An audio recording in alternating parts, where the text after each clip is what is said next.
السلام علیکم دوستو، کیسے ہو؟ امید کرتا ہوں کہ آپ تمام حضرات خیریت سے اور عافیت سے ہوں گے۔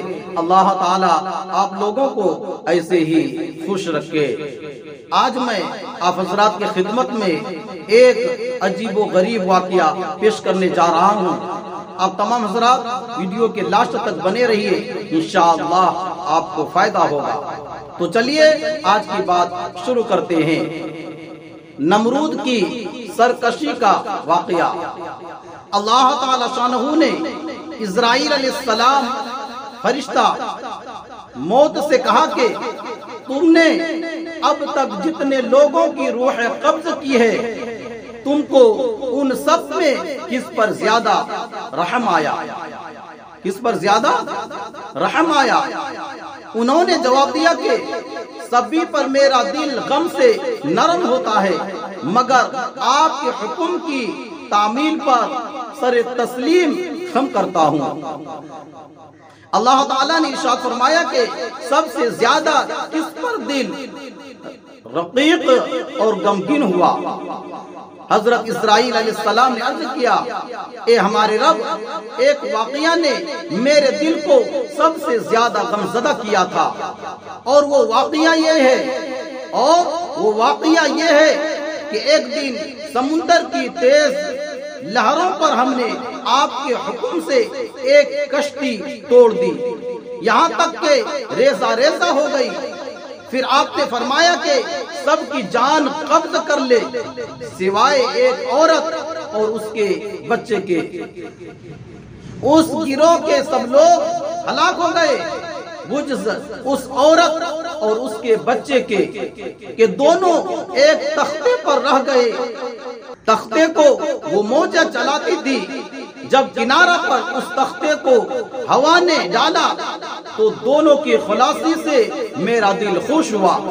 پھر آپ نے فرمایا کہ اب ماں کی جان قبض کر لو اور بچے کو تنہا چھوڑ دو۔ آپ کے حکم سے جب میں نے ماں کی جان قبض کی اور بچے کو تنہا چھوڑا اور بچہ ماں سے جدا ہو گیا، اس وقت آپ خود جانتے ہیں کہ کس قدر مجھے غم ہوا اور ہمارے دل پر کیا گزری، مگر ہم آپ کے حکم کی تعمیل پر مجبور تھے۔ آپ کے قضا اور فیصلے سے کون سرتابی اور وکشی کا پتہ رکھتا ہے؟ اے رب، میں نے ماں کی روح قبض کرتے ہوئے اپنے دل میں عظیم صدمہ برداشت کیا، اور اس بچے کی یاد اور اس کی بے کسی اب تک میرے تصور و خیال سے نہیں گئی۔ اللہ تعالیٰ نے فرمایا کہ اب تم اس بچے کا ماجرا سنو کہ میں نے کس طرح اس کی پرورش کی۔ اس بچہ کے لیے میں نے موجوں کو حکم دیا کہ اس کو ایک جنگل میں ڈال دو، اور ایسے جنگل میں جہاں سوسن، ریحان اور خوشبودار پھول ہو اور میوہ دار درخت ہوں اور اس میں آب شیرے کے چشمے ہوں۔ میں نے اس بچے کو بے شمار نعمتوں سے پالا۔ لاکھوں سریلی آواز والے پرندوں نے جنگل کو اپنی آوازوں سے مسحور کر رکھا تھا۔ اس باغ میں 100 آوازیں ڈال رکھی تھی، باغ میں 100 آوازیں ڈال رکھی تھی، اور میں نے برگ نسرین سے اس کا بستر بنایا تاکہ مصیبتوں اور آفات سے وہ بچہ معمون رہے۔ میں نے خورشید کو حکم دیا کہ اس کی طرف شعاعیں تیز نہ کر اور اپنی رفتار میں اس کا خیال رکھ۔ ہوا کو حکم دیا کہ اس پر آہستہ چل۔ بادل کو حکم دیا کہ اس پر بارش مت برسا۔ بجلی کو حکم دیا کہ اس پر تیزی سے مت گرج۔ موسم خزاں کو حکم دیا کہ اس چمن سے بہار ختم نہ کر۔ ایک چیتے نے نیا بچہ جنا تھا، میں نے اس کو حکم دیا کہ اس بچے کو دودھ پلائے یہاں تک کہ وہ بچہ موٹا شیر کی طرح جوان ہو گیا۔ جب دودھ چھوڑانے کا وقت آیا تو میں نے جنات کو حکم دیا کہ اس کو بولنا اور حکومت کرنا سکھاؤ۔ اس کی میں نے اس طرح پرورش کی جو تمام مخلوقات کے لیے عجیب اور حیرت انگیز ہے، اور میرے کام اسی عجیب و غریب ہوتے ہیں۔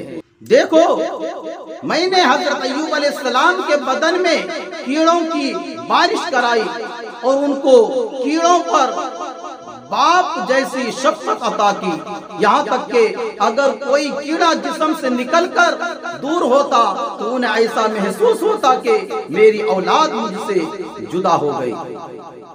غرض اس بچے پر میں نے سینکڑوں عنایات اور سینکڑوں کرم نوازیاں کی تاکہ وہ میرا لطف و کرم اسباب کے بغیر دیکھ لے، مگر اے اسرائیل، اس بچے نے میرا شکر کیا، ادا کیا۔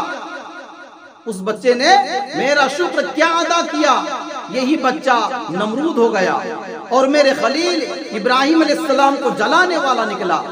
اس کا ارادہ یہی تھا، مگر اللہ تعالیٰ نے اپنے خلیل پر نمرود کی آگ کو گلزار بنا دیا۔